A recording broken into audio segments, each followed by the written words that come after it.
Sa mga aspiring young investors dyan, I know marami kayong questions and minsan nakaka-overwhelm yung ganito, no? To the point na iisipin natin na wag na lang kaya tayong mag-start. Hanggang sa hindi na nga nakapag-start. That's why, for today's video, we will be answering some of the frequently asked questions pagdating sa pag-invest sa real estate.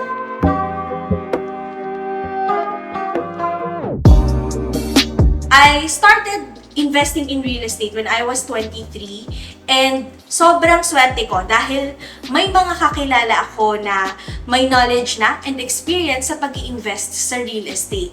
Through their help na ginaid nila ako, tinulungan nila ako, and right now, I currently have 2 house and lots and 2 condos. And kung hindi dahil sa mga taong to na tumulong sa akin, baka hindi rin ako nakapag-start. And I know, hindi lahat sa atin ay may mga kakilala, no, na magaguide tayo or mame-mentoran tayo para makapag-start sa real estate. So I want to give back by answering some of the frequently asked questions. First question, what factors should I consider when choosing an investment property? First thing na kailangan mong gawin is to know your purpose for the property. Ito ba ay titirahan mo or ito ba ay paparentahan mo? And then, you will choose the location. I-assess mo kung malapit ba to sa mga schools, malapit ba to sa mga business centers, or malapit ba to sa public transportation, kung ikaw ay walang sasakyan or yung magrerenta sa'yo ay walang sasakyan. May mga tourist spots ba na malapit? May mga hospitals and lahat ng mga importante na dapat accessible lang sa'yo. And of course, kapag maganda yung location mo, magiging maganda rin yung potential niyan for rental income. And then, after that, you have to consider your budget. Kaya ko na ba at the moment na mag-condo? Or ngayon ba, dapat mag-start muna ako sa house and lot? And then after that, you can already reach out to a professional para matulungan ka na pumili ng property for you. Number 2, how do I determine how much house I can afford? So, yung mga financing institutions, meron silang 30% rule na sinusunod. Rule of thumb ito. Ibig sabihin ito, 30% lang dapat ng monthly income mo yung magiging monthly amortization mo. For example, you're earning 100,000 a month.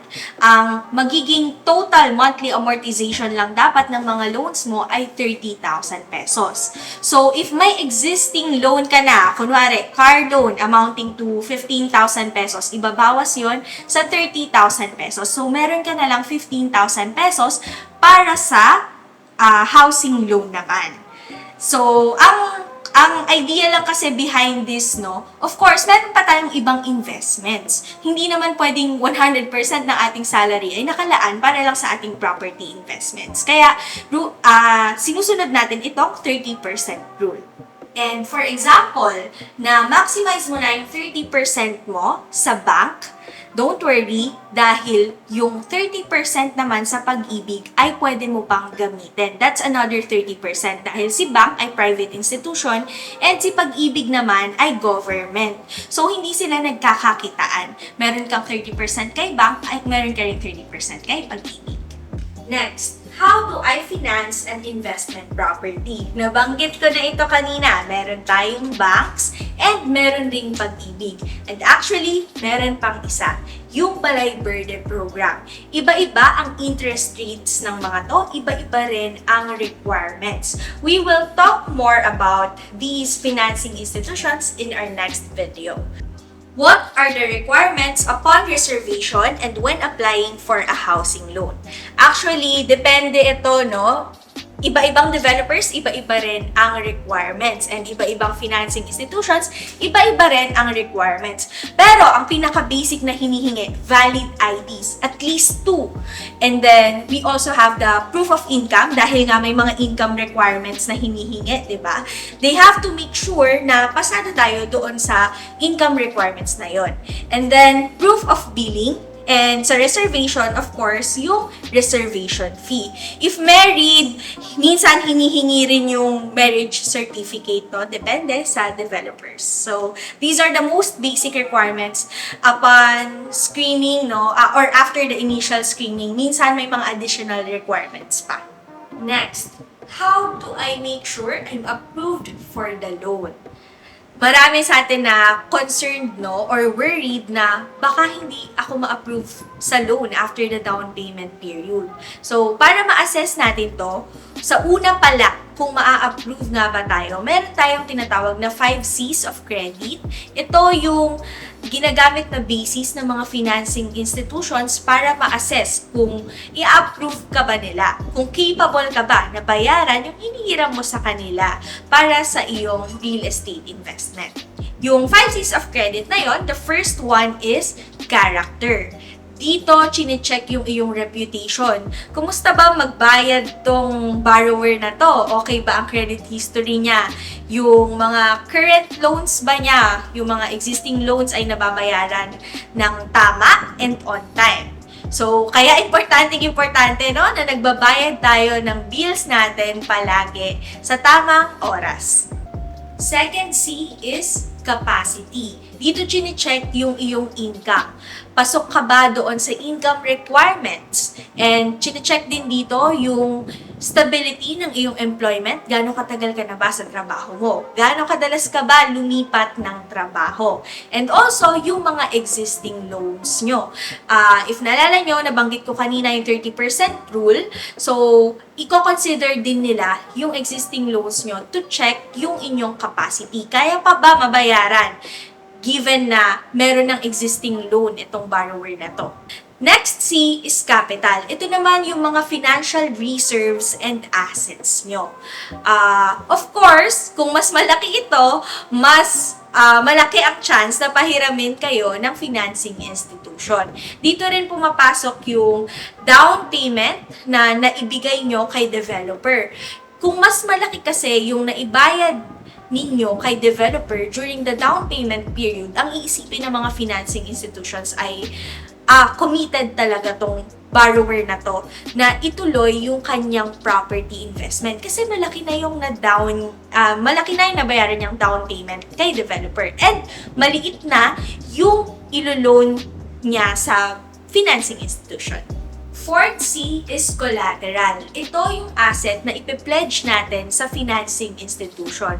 Of course, dahil nanghihiram tayo ng malaking amount sa kanila, kailangan mapanatag sila, no, na kung hindi man natin mabayaran or may mangyari sa atin, ay merong kapalit. Makukuha pa rin nila, kumbaga, yung ating niloan.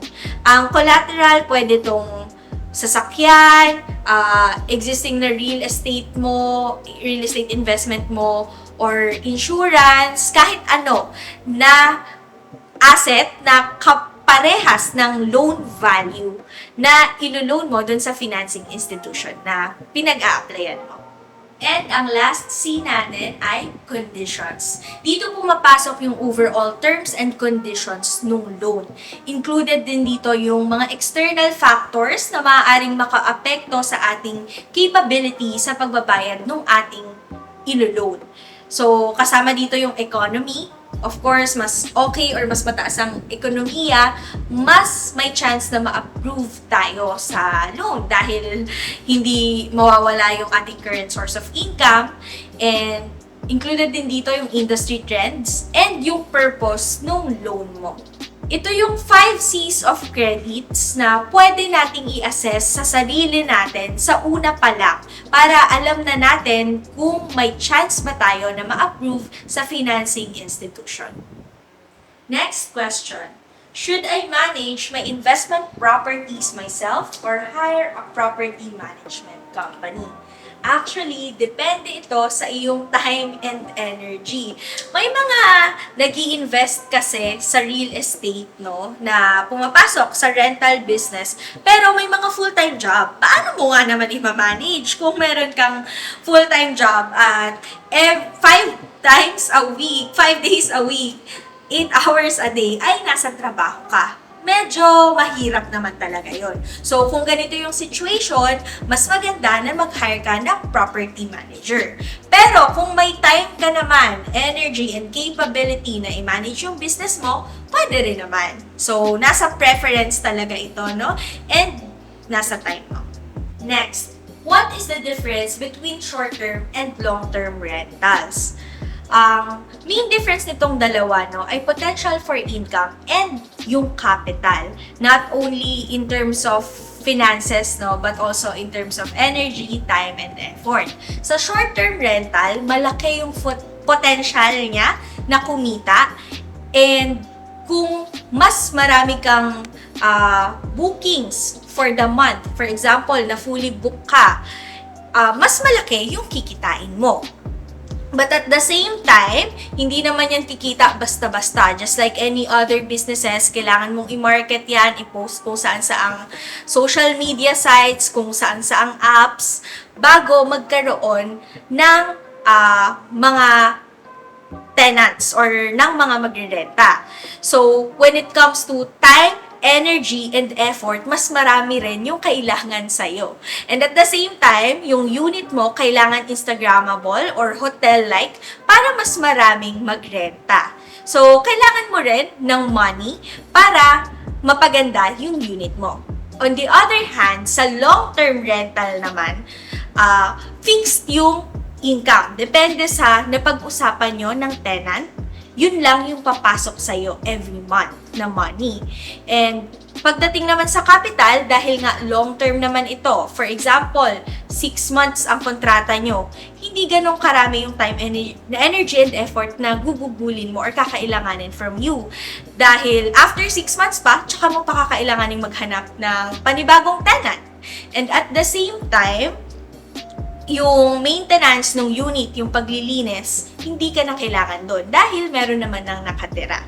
So again, the difference is yung potential ng income and at the same time, yung capital.